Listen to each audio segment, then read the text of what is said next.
We've opted to start our descent down the snow. That's that section. What we're doing right now is making step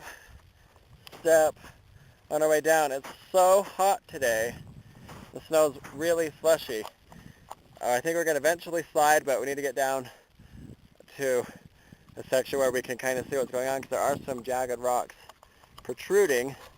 So I need to kind of decide if I want to slide down, which I probably do, because I don't think it's going to be that bad. So I'm going to go for it. What's the worst that could happen? Okay. Alrighty.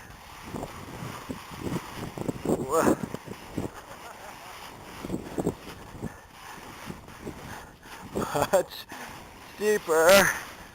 Kind of work my way over a bit. Okay.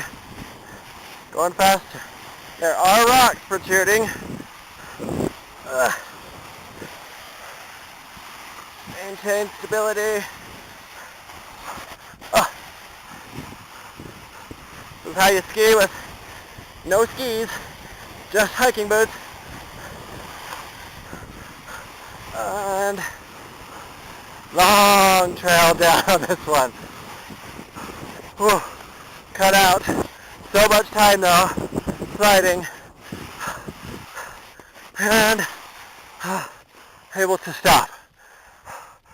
Oh, God. Okay. There's Ray up there laughing. He's making his way down. I'm gonna let my legs take a rest here for a bit. It takes a lot of muscle strain to stay stable, to keep your foot in the snow while you're falling down. Good times. Here comes Ray, making his way down. He's sliding. This goes to show you how big this snowfield is. He's having a good time doing it. This is the creepiest little hike I've ever been on. Do you hear that? No, you don't. There's nothing, no sound. It is completely quiet. There's no life. There's no echoes.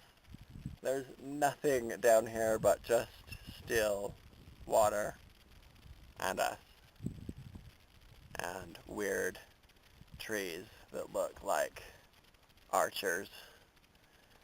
Eerie little pond. Okay, check it in. Here's Pfeiferhorn. That's where we came down.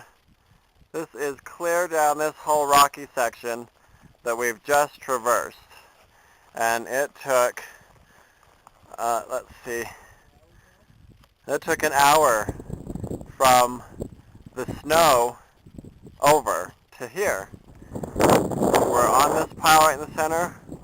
We still have this entire huge rock field to cover. So we're looking at a whole other hour just getting to that lake over there, because each step is step. So just to share the fun with you, it's amazing looking at this, because when you try to think back in time what caused this whole place to just crash right up into the middle. It's a really, really fascinating area. This whole hike itself has been very fascinating to me, just scientifically and geographically. It's amazing to just look at it. It's phenomenal, the size of some of these rocks that have just come crashing down. So what a sight that would have been to have seen that. Alrighty, there is the Pfeiferhorn. We made it past the rock field. Now we're into the forest rock filled, and we're now able to look down at these two lakes. You can see the little island right in the middle of that one. Here's something that's kind of awesome on this hike. It's like the same thing that happened that we experienced on Sundial, coming up the rocky section. We can start to hear this just echoing down in the rocks of rushing water, if the mic is picking that up. So it's really, really echoing through these rocks. It's awesome, because what this whole section is just rock, total rock.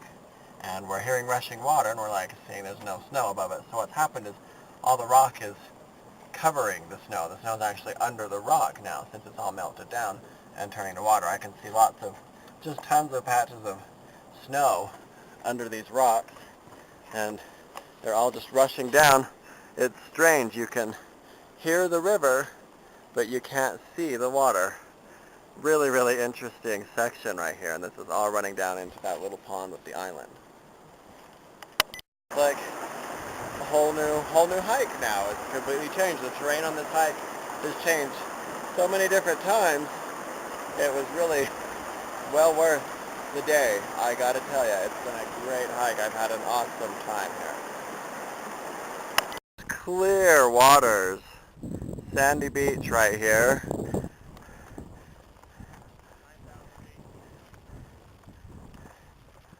And just crystal clear. We are just doing kind of a stop and smell the roses moment here. It's so peaceful right here that to not sit and enjoy it would just be, what would it be? Sinful. It really would. It's completely peaceful here.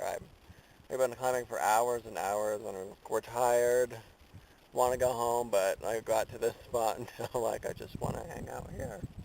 It's really nice. Highly recommend coming here to hang out. Beautiful views of Pfeiferhorn. Beautiful views of Broads Fork, Twin Peaks right there. The island and the still waters. So here's Pfeiferhorn, and those two lakes drain down into this river that's pretty much perfect.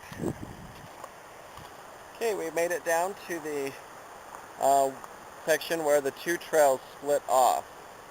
So where we initially chose to go up Red Pine, we're now coming down the other trail. So home free after this little section. This section from here on is nothing. So we're doing great. How are we doing over here, Ray? Very good. Very good. Adventurous. Adventurous. It has been great. It's been an awesome hike. So see you down in the parking lot. So we have just reached the bottom of the Pfeiferhorn. We did it in exactly 10 hours. So we're all definitely feeling that 10 hours for sure. But it's been a really, really, really good hike. And I probably would have to say it's one of the best hikes I've been on in my life. It's had a lot go on in this one hike. So hopefully next year when we do it again, we'll have a lot more people that can be able to be a part of it, because it was pretty awesome. So now we get a break for 2 weeks. Yeah. And then we go right back to Broads Fork, Twin Peaks, which is going to be tons of fun, because that is my favorite mountain. So